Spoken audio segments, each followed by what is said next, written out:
అంటే మిషన్కి ఒక హెల్పర్ని ఉండేవారికి కింద పెట్టి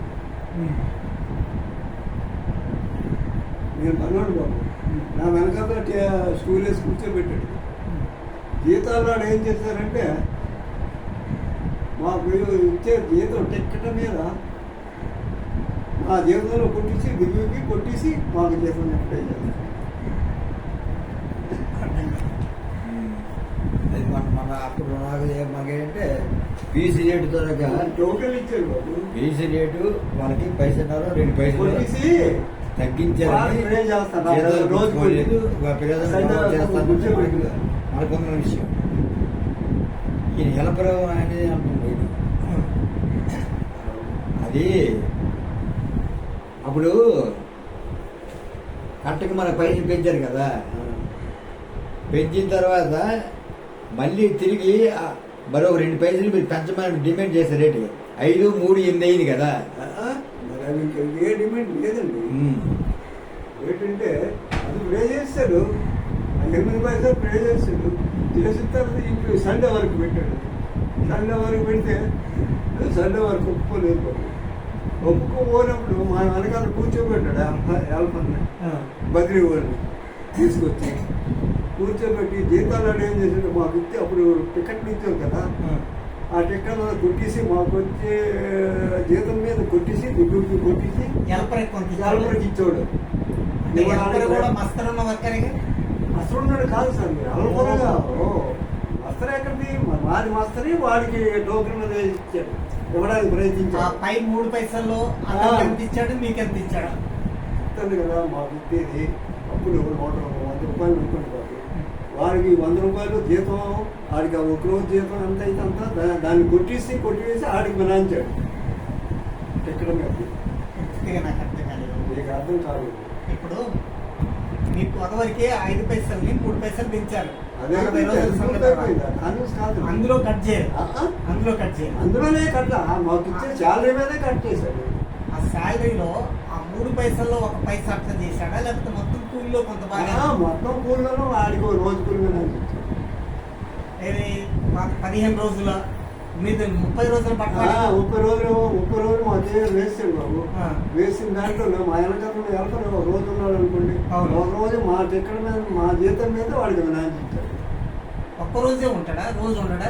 వాడికి 10 రోజులు అన్నారు. 10 మంది 50 మిషన్లు, 50 మిషన్లోనూ రోజుకి 10 మందో 15 మంది పడేవారు, వారానికి 10 మందో 15 మంది పడేవారు. అందరికీ ఒకసారి కాదు కదా, అలాగే ఇచ్చుకొచ్చాడు. మాకు ఇచ్చే జీతం మీదకి ఆడికి జీతం నుంచి కట్ చేయకూడదు. అది వెంటనే మన లేబర్ అందరూ చూసారు, ఇది మా టికెట్ల మీద డబ్బులు కొట్టేసి ఆడికి ఇవ్వడానికి ఆడు పని చేసిందని మేము చేసాం. 74 కాల్పుల రోజు అదేనా జరిగింది? వినండి.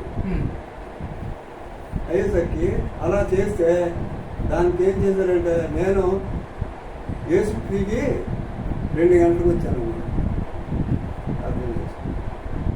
2 గంటలకి వచ్చేసరికి ఈ కుర్రలు అందరూ నన్ను అడ్డుకొని ఇదిగో మాకు ఇచ్చిన జీతం మీద మా వెనకాల హెల్పర్కి మనంచి ఆడి జీతం ఎంతారట, మా టికెట్ మీద మా జీతం మీద కొట్టేసి ఇప్పుడైనా అర్థమైంది బాబు.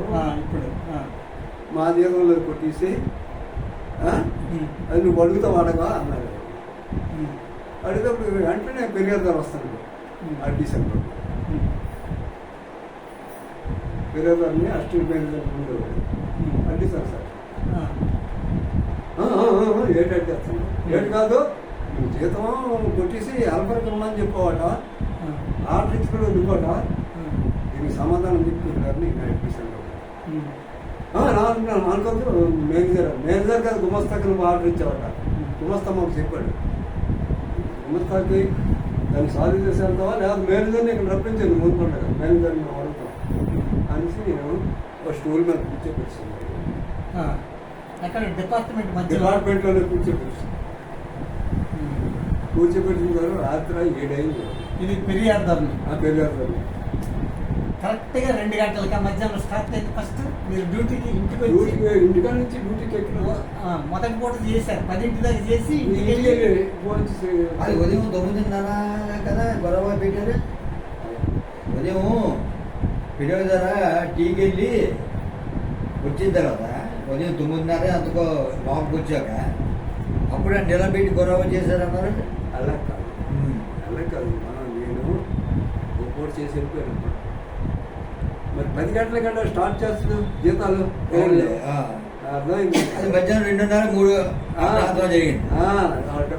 మేము 2 గంటలకి ఇంకా డ్యూటీ, ఆయన 2 గంటల డ్యూటీకి వస్తున్నాడు. అదే ఆయన వెళ్ళిపోయాడు కదా బంగ్లాకి. మా ఏ షిఫ్ట్లో వెళ్ళిపోయాడు కదా. ఏం చెప్పాలి వచ్చేసరికి కుర్రలందరూ నేను 2 గంటల వెళ్ళేసరికి అందరూ నా చుట్టూ నెంబర్ నువ్వు అడగపోతే అలాగా మా జీతం కట్ చేసి వ్యాపారం చెప్తాను అన్నాడు. అంటే అప్పటికి సరే అడుగుతాను. అడిగితే వస్తున్నాడు కదా బాబు వస్తున్నాడు. ముందు గుమస్తా దగ్గరికి వెళ్ళాను. గుమస్తా దగ్గరికి వెళ్ళి గుమస్తాను కృష్ణమూర్తి వాళ్ళు కృష్ణమూర్తి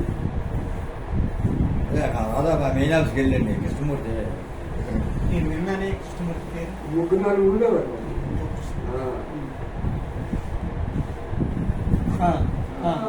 ఏంటంటే ఏంటయ్యా ఈ వర్క్ తాలూకా టికెట్ మీద కొట్టేసి కింద కొట్టివేసి తగ్గించేస్తాను ఏంటి అంటే మరి మాకు ఆర్డర్ ఇచ్చారు కదా, ఆర్డర్ వస్తాను కదా ఎవరు ఇచ్చారు ఇలా తెలియదు. అప్పుడు వెంటనే ఆయన కూడా అది జరగాలి బాబు వెంటనే వస్తాను పెట్టేశాను. అడిగితే ఇదే సమాధానం వచ్చింది.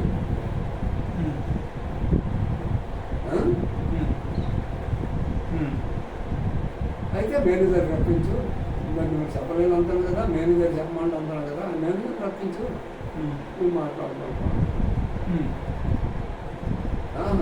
అనుకున్నా. అది ఎడగలను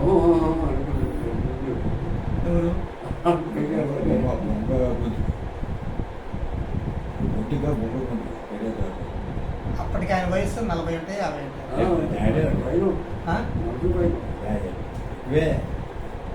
ఆ కూతుర్లే చాలా పెద్దలు.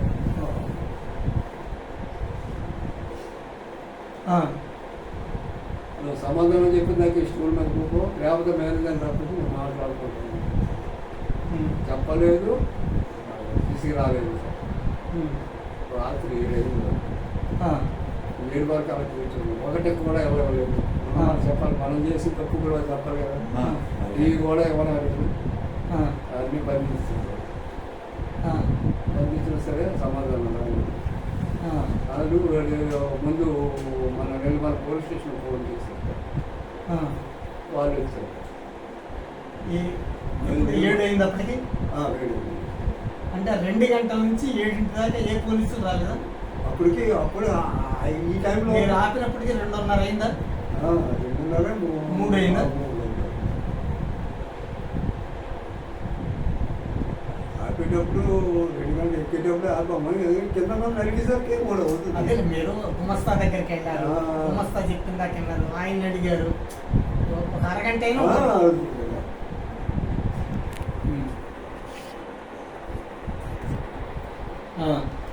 అయిన తర్వాత 7 గంటలకి పోలీసులు వచ్చారు.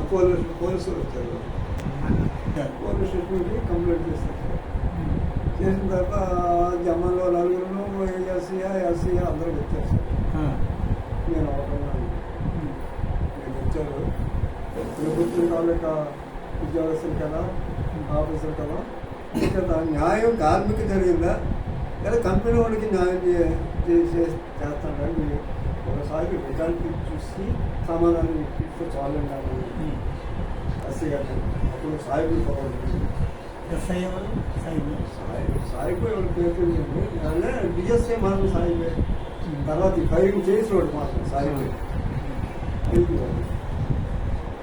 5 రికార్డ్కి మాకు సంబంధం లేదు. మనిషిని నిర్బంధం చేసావు కానీ తీసుకెళ్ళిపోవడానికే మేము వచ్చాము అని అన్నారు వాళ్ళు. అయితే తీసుకెళ్ళిపోతాం అనేసి నేను అనేసాను.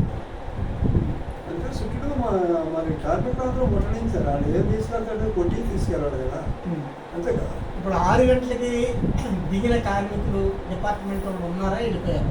వాళ్ళు అట్లా అందరూ చాలా మంది ఆల్రెడీ అన్ని డిపార్ట్మెంట్ వాళ్ళు వచ్చి ఉమ్మడిగా ఉండేవారు. మీ ఫినిషింగ్లో 6 గంటలకి దిగిన వాళ్ళు ఇంట్లోకి వెళ్ళిపోయారా 20 రూపాయలు డబ్బు వచ్చింది జీతాల సమస్య ఉంది, ఎలాగెళ్ళిపోతారు సార్ ఎలాగెళ్ళిపోతారు.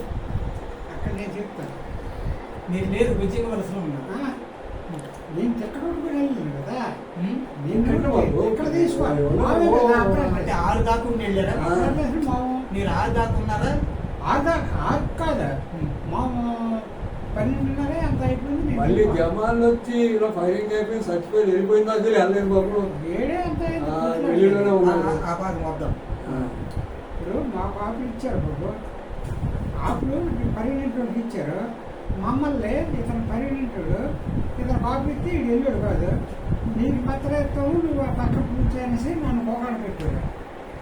బయటికి చెప్పకుండా వీళ్ళ జీతంలో కోత పెట్టి ఈ హెల్పర్ కంపెనీకి అంటే హెల్పర్ కాదు, చేసేది నేనే బాబు. ఇప్పుడు కానీ ఆఫీస్ ప్రకారంగా వాడు బదిలీ క్యాండిడేట్, బదిలీ క్యాండిడేట్. పర్మనెంట్ వీడికి ఆఫ్ అమలు చేయడం లేదు. నీకు ఆఫ్ ఇచ్చారు, ఆ ఆఫ్ ఇచ్చినట్టు పని చేస్తాడు. ఆ ఆఫ్ దగ్గర ఈయన పెట్టారు. వీడి బదిలీ పర్మనెంట్. ఆ తేదీ జీతం అట్టిస్తారు. ఆ జీతాన్ని ఈయన జీతంలో తగ్గించారు. అంటే నెలలో 4 రోజుల జీతం అతనికి వెళ్ళిపోతుంది. అంతేగా? అది కరెక్టే. కానీ చెప్పడం అలాగే ఆ విధంగా ఆయన చెప్పడం జీతాలు వచ్చేసరికి మాకు ఢిల్లీ సీట్ ఇచ్చేసాడు. జీతాలు కష్టపడినోడికి ఇచ్చేసాడు. అసలు ఇది ఆదివారం పని కోసం పోరాటం.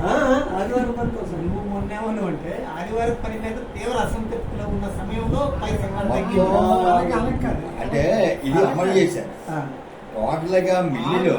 6 రోజులకు ఒక రోజు మిల్లులో టోటల్ గా మిల్లులో ఈ ఆదివారం మీద పని మీద ఒత్తిడి అనేది అంతలెక్క ఉంది.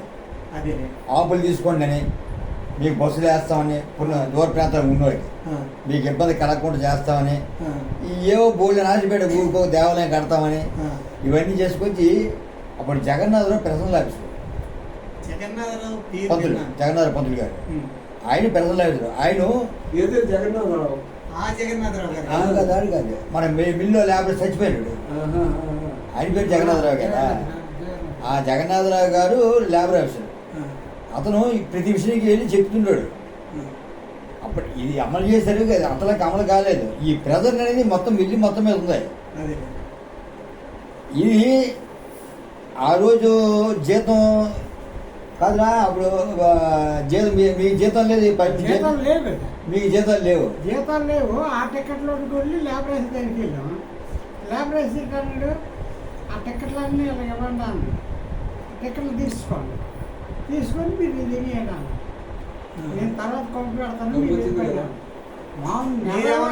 టికెట్లు అడిగితే దాన్ని సరి చేసి తీసుకోండి. మరి దీనికి లేబర్ కూర్చోబెట్టారు, లేబర్ కూర్చోబెట్టారు. నీకు జ్వరం తగ్గు లేదు ఏదో పుచ్చుకున్నాడు. అప్పుడు ఈ పెద్ద మనుషుల దగ్గరికి వెళ్ళాం, నెంబర్ల దగ్గర వెళ్ళి మాకు చెప్పాం. మామూలు నెలల్లో తిరిగాము, 4 రోజులు కూలైనా మాకు ఇవ్వాలి కదా ఆ యాప్నాడా. అవి కూడా వాళ్ళకే పరిస్థితులు చేశాడు. మరి మమ్మల్ని ఎందుకు పొద్దున్న అక్కడ పోవాలి పెట్టాడని మేము అడిగాం. అడిగితే వీళ్ళేమో వెళ్ళారు. ఏమయ్యా మరి మా చేతిలో ఉందా ఆలోచించారు కానీ మేము వీళ్ళు పర్మనెంట్ అక్కడ మేము ఎప్పుడైనా బీసిపించాము ఏది టికెట్ లాక్కోండి. అప్పుడు ఈ వేరు చేశారు. అంటే వీళ్ళు వాళ్ళంటే అంత తిరిగి కదా మాకు ఇప్పుడు బదిలీ పర్మనెంట్ బదిలీ అందులో కొందరు హెల్ప్లు ఆ బదిలీలో కొంతమంది అందరినీ మమ్మల్ని రొట్టేస్తున్నా. సోమవారం నుంచి శనివారం వరకు మీరు పెట్టే బదిలీ వేరు. ఆదివారం ఒక రోజు సెలవు ఇచ్చి మీరు గురువారం సెలవు ఇచ్చి ఆ రోజు మాత్రమే పనిచేసింది ఒక భాగం. ఆ విధంగా అప్పుడు ఎప్పుడైతే ఈ అగర్వాల్ అన్నోడి టికెట్లు గట్రా తీసుకోండి మరి మాకు ఇవ్వలేదు, చుట్టూ బంధించారు. ఇప్పుడు బదిలీలు కూడా పాల్గొన్నారా ఈ బంధించడంలో? బదిలీలో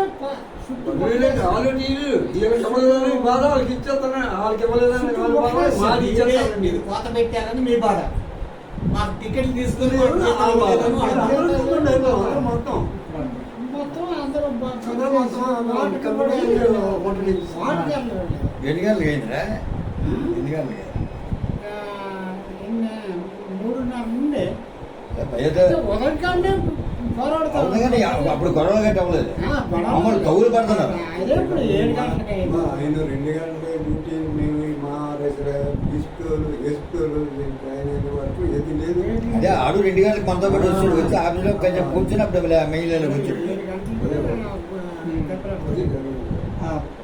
పోలీసులకి ఆ తర్వాత పోలీసు వచ్చి బాధపరిచారు. నేను వచ్చేటప్పుడు ఆ రికార్డ్ చూడండి ఏం చేశాడు, కార్మికుడు మోసం చేశాడు, న్యాయం చేస్తాడు కంపెనీ వాడు, కష్టపడిన వాడికి అలా చేశాడు, పని చేసిన వాడికి ఎలా చేశాడు చూడండి. మన చూడడం మన సంబంధం లేదు, మనిషిని బంధించగలగా తీసుకెళ్ళిపోవడానికి వచ్చాము. అయితే తీసుకెళ్ళిపోవడానికి అలాంటి ఉంది, కానీ కష్టపడిన వాళ్ళకి డబ్బులు ఇవ్వడానికి అలాంటి చూడడానికి ఉండే ఆ రైట్స్ లేదా మీకు అన్నాను నేను. అంటే మనకు సంబంధం లేదు, మా రిపోర్ట్ ప్రకారంగా మేము వెళ్తాము, బంధించకూడదు మనిషిని అనేసి సమాధానం ఇచ్చేసి అయితే తీసుకెళ్ళిపోయినాను అనేసిన తర్వాత అప్పుడు డిఎస్పీ వచ్చింది అప్పట్లో. అది రాజుగారు వచ్చారు కదా, రాజుగారు వచ్చారు. డిఎస్పీ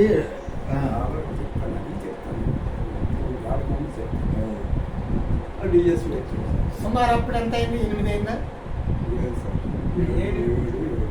ఇవి ఎస్ఐలో వచ్చినప్పుడే 7 అన్నారు మీరు. అవును, అంటే ఆ టైంలోనే అది రన్నింగ్ నడుస్తుంది. ఒక అరగంటలో వచ్చాను. అరగంట ముందు పావు గంటలో వచ్చారు ఎస్సీ గారు, అరగంటలో డిఎస్పీ వచ్చాడు, రాజుగారు వచ్చారు. అప్పుడు సాంబశివరాజు గారు మా యూనియన్ ప్రెసిడెంట్ కదా, 2 యూనియన్లు ఉన్నాయి కదా. డిఎస్పీ పేరు సాయిబా. సాయిబే కానీ డైరెక్ట్ డిఎస్పీ అండి, డైరెక్ట్గా డిఎస్పీ వచ్చాడు. పోస్టింగ్ అదే ఓహో, ఐపీఎస్ మీద డైరెక్ట్ డిఎస్పీ అయ్యాక ఫస్ట్ అపాయింట్మెంట్ ఫస్ట్ అపాయింట్ అక్కడ అదే విజయనగరం.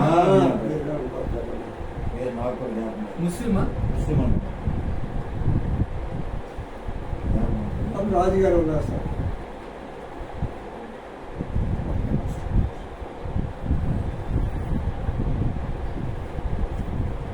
చాలా డిఎస్పీ ముందు వచ్చారు. రాజుగారి ముందు వచ్చిన తర్వాత ఈలోపు ఈ డిపార్ట్మెంట్ వాళ్ళు ఉన్నారు కదా,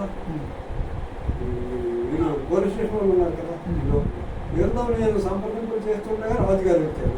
వచ్చిన తర్వాత రాజుగారు అడిగారు, మీరు అడిగినట్టు ఏం జరిగిందంటే చెప్పాను. మీరు కూడా వచ్చారు, డిఎస్పీ మన కార్మికులకు ఎంతవరకు న్యాయం చేస్తుందో చూడండి అనేటప్పటికి డిఎస్పీ వచ్చారు. రాజుగారి ముందు రాజుగారు రాజుగారిని కూడా రాజారే పంపించాడు. బాబు ఈ తగు ఇలా ఉంది, మీరు ఎందుకు ఈ ఇబ్బందులు ఉంటారు, మీరు వెళ్ళిపోండి, మేము వీడు చూసుకుంటాం. చెప్తాను, అది చెప్తాను. అదే సార్ డిఎస్పీని నేను ఇలా కంపెనీ వాళ్ళు 60 మంది చెప్తే రాజుగారు అన్నారు, మరి ఎలాగా డిఎస్పీ వచ్చేది అతను నేను మాట్లాడుతూ ఉన్నాను. రాజుగారు అన్నారు, డిఎస్పీతో మాట్లాడితే అది మాకేం సంబంధం లేదు, మేము మనిషిని తీసుకోవడానికి వచ్చాను తప్ప నాకు సంబంధం లేదు డిఎస్పీ. ఆ మాట ఎప్పుడైతే అన్నాడు, బాబు మీరు ఇక్కడ వెళ్ళిపోండి, విసుకుంటే వెళ్ళిపోండి, లేదు వ్యవహారంలో మీరు ఉండొద్దు, మీరు ఒప్పుకోరు, మీరు వెళ్ళిపోండి, మీరు మాటికి మీరు వెళ్ళిపోండి పంపిస్తాను. వెళ్ళిపోయారు. ఒక 5 నిమిషాలు మాట్లాడారా డిఎస్పీ గారితో రాజుగారు? అయితే ఒక మాట అనేసరికి నాకు సంబంధం కానీ ఎప్పుడైతే ఆయన నోటికి చెవులు విన్నారో వెంటనే మీరు రాపలేదు, ఈయన కూడా చెప్పడు కంపెనీ మాటలు ఆడడానికి వచ్చాడు, మీరు వెళ్ళిపోండి రావలేదు కాదు. అప్పటికి ఎమ్మెల్యేనా? MLA union president, union president MLA. అప్పుడే జగన్నాథరావు అతను ఉండేవాడు.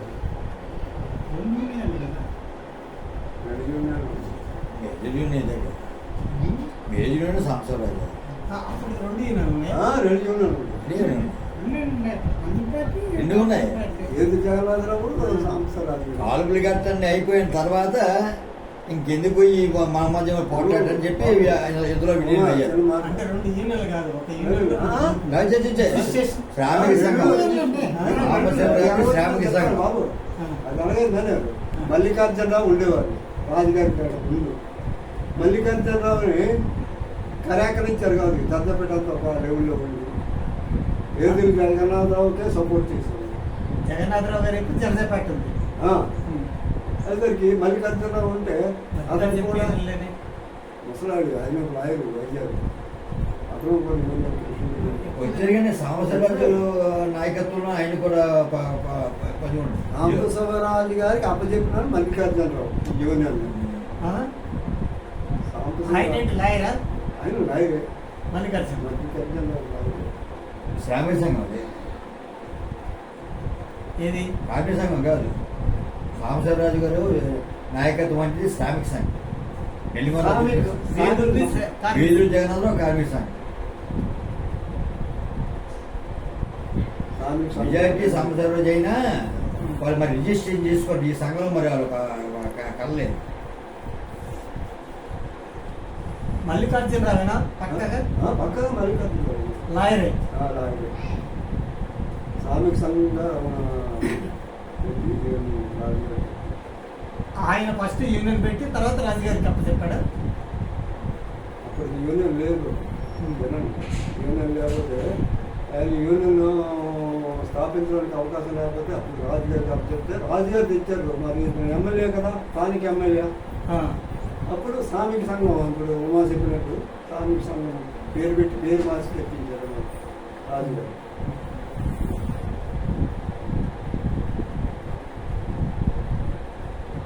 ఇది సుమారు ఏ సంవత్సరంలో రిజిస్ట్రేషన్ చేయించుంటాడు శ్రామిక సంఘాన్ని? కాల్పులకు ముందే. కాల్పులకు ముందేగా. మీ 40 రోజుల సమ్మె నాటికి ఉందా ఆ సంఘం? మీరు 40 రోజుల ఫినిషింగ్ సమ్మె నాటికి ఆ సంఘం ఉందా? అప్పటికి మల్లికార్జునరావు ఉండేవాడు. మల్లికార్జునరావు అంటే అప్పుడు 2 యూనియన్లు ఉన్నాయి. అప్పటికి 2 యూనియన్లే. 74 కాల్పులు అయిపోయిన తర్వాత అప్పుడు ఒకటే ఈ కార్మిక సంఘాన్ని ఈ నరసింహరాజు అందరూ నడిపోరు. ఇక్కడ వేలు జనాలు ఎప్పుడో వచ్చాడు మాడిచాడు. అప్పుడు వీళ్ళు తీసుకెళ్ళి రాజుగారిలో మంచి కలిపి మనం వచ్చి పోట్లాడుకొని అనవసరంగా కంగారు పడతాను, ఉన్నవన్నీ పోతున్నాయి అని చెప్పి వీళ్ళందరూ విలీనం అయిపోయారు రాజుగారి దాంట్లో. రాజుగారి దాంట్లో కూడా రాజుగారి పేరు రిజిస్ట్రేషన్ నెంబర్ అలాగే ఉన్నది, కార్మిక సంఘం అలాగే ఉండేది. కార్మిక సంఘం కదా కొనసాగేది. అయితే 2 యూనియన్లు ఎప్పుడు స్టార్ట్ అయినాయి? 69, 70, 75? ఏంటి అసలు పూర్వం ఒక యూనియన్ ఉంది, 2వ యూనియన్ ఎప్పుడు వచ్చింది అసలు? సాంబశివరాజు గారు ఎమ్మెల్యే అయిపోయిన తర్వాత వచ్చింది. ఒక ఏడాదికి అందుకు వచ్చి ఉంటుంది. 67 ఎమ్మెల్యే. పంతొమ్మిది చెప్పింది కమలా జగన్